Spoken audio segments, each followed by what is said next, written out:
केसों से ये कल्पना नहीं डालती है। बाबा साहब की बेटी हूँ मैं जान दे सकती हूँ, जान ले सकती हूँ, अपने अधिकारों से समझौता नहीं कर सकती हूँ। ये आंदोलन में हमें कितनी परेशानियां झेलनी पड़ी वो मुझे पता है। जगह जगह एलआईओ आगे पीछे लगे रहे और जगह जगह हमारी गाड़ियां रोकी गई, जगह जगह हमें प्रताड़ित किया गया और वार्निंग दी गई कि आप यात्रा बंद कर दो, नहीं तो अभी जो निर्भया कांड हुआ, फलाना हो गया, ठिकाना होगा, उस तरीके से कर देंगे। मैं अधिकारों की यात्रा निकाल रही हूँ, अपने देश, अपने संविधान, अपने लोकतंत्र को बचाने के लिए यात्रा निकाली है। मैं समझौता नहीं कर सकती हूँ, चाहे मुझे इसके लिए फांसी पे चढ़ना पड़ जाए, मैं पीछे नहीं हटूंगी। तो हम अपने अधिकारों को बचाने के लिए रोड सड़कों पर धरना प्रदर्शन और इसी तरह हम अपना जारी रखेंगे और करते रहेंगे, क्योंकि ये मेरे अधिकारों की लड़ाई है, मेरी आने वाली पीढ़ी की लड़ाई है। अगर आज हम नहीं जागे तो मेरी आने वाली पीढ़ी भी गुलाम बन जाएगी। तो अपने आने वाली पीढ़ी को गुलाम न बनाने के लिए, हम अपने देश को गुलाम न बनने के लिए मैं उसकी लड़ाई लड़ रही हूँ और इसी तरीके से लड़ती रहूंगी।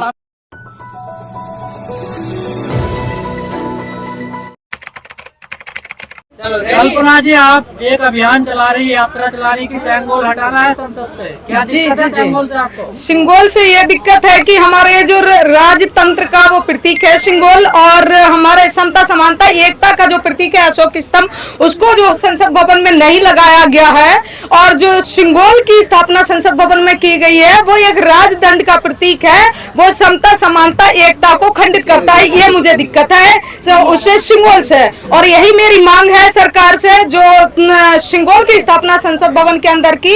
एक देश हमारा धर्मनिरपेक्ष है, देश हमारा लोकतंत्र है और देश हमारा भारतीय संविधान से चलता है, तो आपने एक वर्ग एक धर्म की स्थापना संसद भवन में कैसे माननीय नरेंद्र मोदी जी ने कर दी है। और ये जो सिंगोल है, जो राजदंड का प्रतीक है, वो कैसे हमारा जब देश लोकतंत्र है, देश हमारा संविधान से चलता है, तो तुम जबरदस्ती हमारे देश पे, हमारे देश के नागरिकों के ऊपर ये तानाशाही सरकार, कैसे आप हमारे लोगों के ऊपर वो राजदंड का प्रतीक हमारे ऊपर जबरदस्ती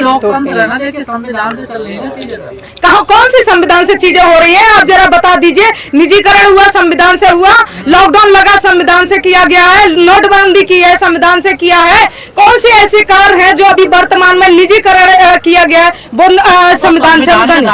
कौन से संविधान का उल्लंघन करके सरकार कर रही है? मैं उसके विरोध में कर रही हूँ कि संविधान हमारा समता समानता एकता का प्रतीक है, न्याय का है, तो संविधान के अकॉर्डिंग ही सरकार कार्य कर सकती है। जब सरकार संविधान से अलग हटके काम करेगी, मैं जब इसी तरीके से आवाज उठाऊंगी। और ये आंदोलन में 2 सितंबर से तो मैंने लखनऊ परिवर्तन चौक से यात्रा निकाली थी, आज हमने 75 जिले में से 65 जिले कवर करके आज मैं दिल्ली की धरती अंबेडकर भवन पहुंची हूं। और दिल्ली के जितने भी आसपास के जिले हैं वो हमारे 4-5 दिन बचे हैं और 4-5 ही जिले बचे हैं, तो वो मैं कवर कर रही हूँ।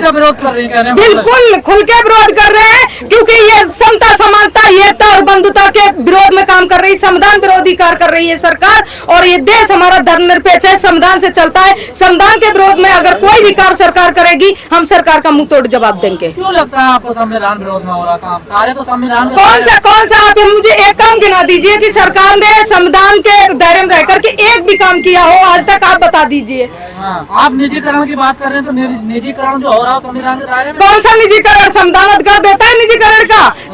यहाँ से हमारा आरक्षण खत्म होता है, हमारे रोजगार खत्म करती है सरकार, निजीकरण के द्वारा करके हमारा जो आरक्षण है वो खत्म किया गया। और जो उनके ठेकेदार बैठा दिए गए हैं, वहाँ क्या हमारे लोगों को ले लिया जाएगा? Bahujan Samaj SC ST OBC का कौन सा बंदा लिया जा रहा है? आंदोलन से सिंगोल हट जाएगा लगता है आपको? बिल्कुल सिंगोल हटेगा और बचेगा, क्योंकि मैं ये आंदोलन 29 अक्टूबर के बाद भी जारी रहेगा। ये हमारा सांकेतिक आंदोलन है कि सरकार मान जाए, जो समता समानता एकता बंधुता का हमारा जो अशोक स्तंभ, उसकी लाट लगाई जाए। बाबा साहब की प्रतिमा जो संसद भवन के अंदर नहीं है, जो कि उन्होंने हमारी विरासत पे हमला किया है, बाबा साहब की प्रतिमा को हटा करके उन्होंने ये दर्शा दिया है कि सुन लो शूद्रो, देख लो शूद्रो, आने वाला समय तुम्हारा उसी गुलामी की व्यवस्था में तुम्हें भेजने की तैयारी हो गई, जहां से बाबा साहब भीमराव अंबेडकर निकाल के लेके आए।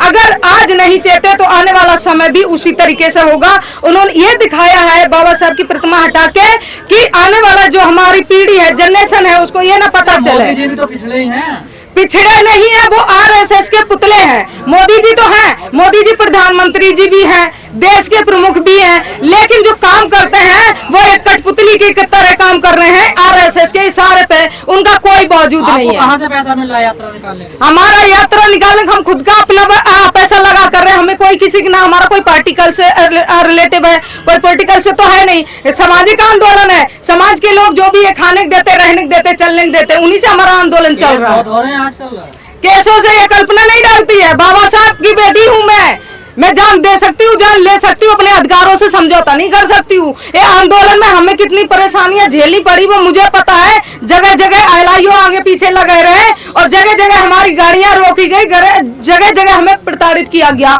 और वार्निंग दी गई कि आप यात्रा बंद कर दो, नहीं तो अभी जो निर्भया कांड हुआ, फलाना हो गया, ठिकाना होगा, उस तरीके से कर देंगे। मैंने कि मैं अधिकारों की यात्रा निकाल रही हूँ, अपने देश, अपने संविधान, अपने लोकतंत्र को बचाने के लिए यात्रा निकाली है।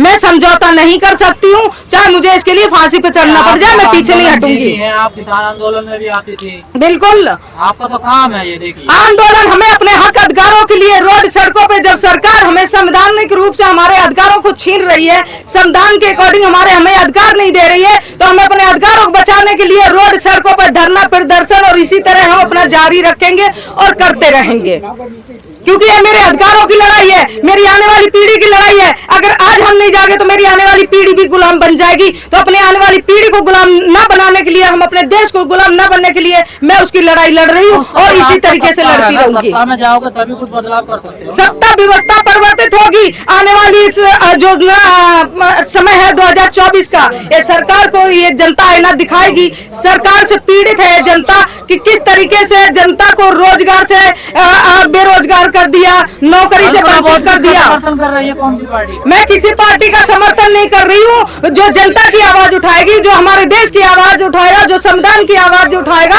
जो संविधान के हित की बात करेगा, जनता के हित की बात करेगी, हम उसके साथ हैं। हम अभी किसी हमारी कोई पॉलिटिकल पार्टी से नहीं है। वो जनता विरोधी कार्य कर रहे हैं, वो संविधान विरोधी कार्य कर रहे हैं, इसलिए मुझे रोड सड़कों पे आने की जरूरत पड़ी। मुझे अगर वो संविधान में दायरे में रहकर काम करते तो मुझे आने की जरूरत क्या पड़ती? ये बताइए, एक धर्म एक वर्ग की स्थापना तुमने संसद भवन के अंदर कर दी, हिंदूकरण कर दिया। जो एक देश हमारा धर्मनिरपेक्ष है, वहां पर शहीदों की स्थापना होनी चाहिए थी, उनकी स्थापना करनी चाहिए थे। तुमने उनकी करी जिसका हमारे भारत देश के इतिहास में और आजादी में कोई योगदान नहीं है। तुमने उनकी मूर्तियों की स्थापना की है, तो क्या मतलब है? ये देश को तोड़ने का काम। क्या दिक्कत है जब उन लोगों को दिक्कत? हमें दिक्कत है, हम पागल नहीं है, हम बाबा साहब के वंशज हैं, बाबा साहब के अनुयायी हैं। हमने देखा है कि जो हमारे लोग संसद में चुन के गए हैं हमारे जनता के द्वारा, वे ही लोग अपनी कलम के द्वारा हमारे बहुजन समाज के अधिकारों को खत्म करने का काम कर रहे हैं।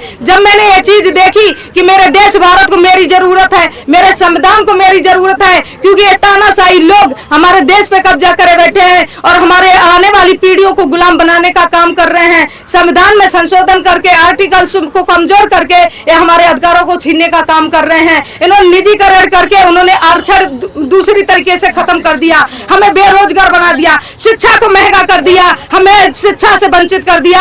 जो हमारे बाबा साहब ने कहा था, जो शिक्षा वो शेरनी का दूध है, जो पिएगा वो दहाड़ेगा। इसलिए हमारे लोगों को उन्होंने शिक्षा से वंचित किया है। शिक्षा इतनी महंगी कर दी कि हमारे लोग अपने बच्चों को पढ़ा ही नहीं सकते हैं और प्राइमरी स्कूलों में पढ़ाई होती ही नहीं है, क्योंकि वहाँ कटोरा थमा दिया जाता है। तो हमारे लोग कहाँ जाएंगे? आर्थिक कमजोर कर दिया है, नौकरियां छीन के हमारे लोग कहाँ जाएंगे? इसलिए मुझे इस आंदोलन की जरूरत पड़ी और मैं ये आंदोलन अपने देश भारत के लोकतंत्र को बचाने के लिए, अपने संविधान को बचाने के लिए आज 5 महीने से लड़ाई लड़ रही हूँ और 29 अक्टूबर को दिल्ली जंतर मंतर पर धरना प्रदर्शन रखा हुआ है। और मैं सभी भाई बहनों से अपील करती हूँ, ये देश भारत, ये संविधान, ये लोकतंत्र, ये आपका है, आपके अधिकारों का, आने वाली पीढ़ी के बचाने के लिए मैं ये आपकी लड़ाई लड़ रही हूँ। और पुनः अपील करती हूँ कि 29 अक्टूबर दिल्ली जंतर मंतर पर पहुंचे, अपने हक अधिकारों की लड़ाई लड़े और इस देश को अपने अधिकारों के लिए बता दें और दिखा दें कि हम अपने अधिकारों को तुम्हें छीनने नहीं देंगे। ये देश भारत हमारा है और हम इसके मूल निवासी हैं। जब जब हमारे संविधान पे आप उंगली उठाएंगे